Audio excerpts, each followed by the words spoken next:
నమ శివాయ. ఇది శ్రీశైలంలోని పాతాళ గంగ అంటారు దీన్ని. అది శ్రీశైలం డ్యాము.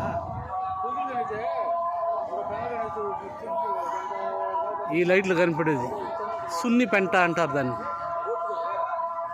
ఇదే పాతాళ గంగ. పురాతనమైన యుగాల నాటి దారి అది.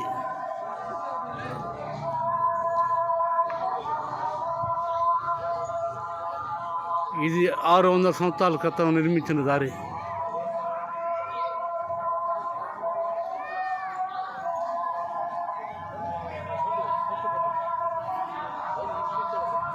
పాతాళ గంగలో నీరు అడుగంటిపోయి ఉండదు.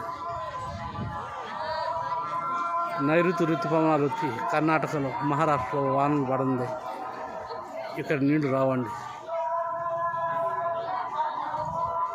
పాతాళ గంగ ఇంత ఎండిపోయి చూడడం నా చరిత్రలో ఇదే ఫస్ట్. పాతాళ గంగ అడుగంటిపోయింది. ఇంకొక 10 అడుగులు కానీ ఎండిపోతే ఎన్నో దేవాలయాలు బయటపడతాయి. కొన్ని వందల దేవాలయాలు ఉన్నాయి ఇక్కడ. ఆ దేవాలయాలన్నీ చూడాలంటే ఇంకొక 10 అడుగులు ఎండిపోయి ఉంటాయి. ఆ దేవాలయాలన్నీ చూసే అదృష్టం కలిగి ఉండేది నాకు, మీకు.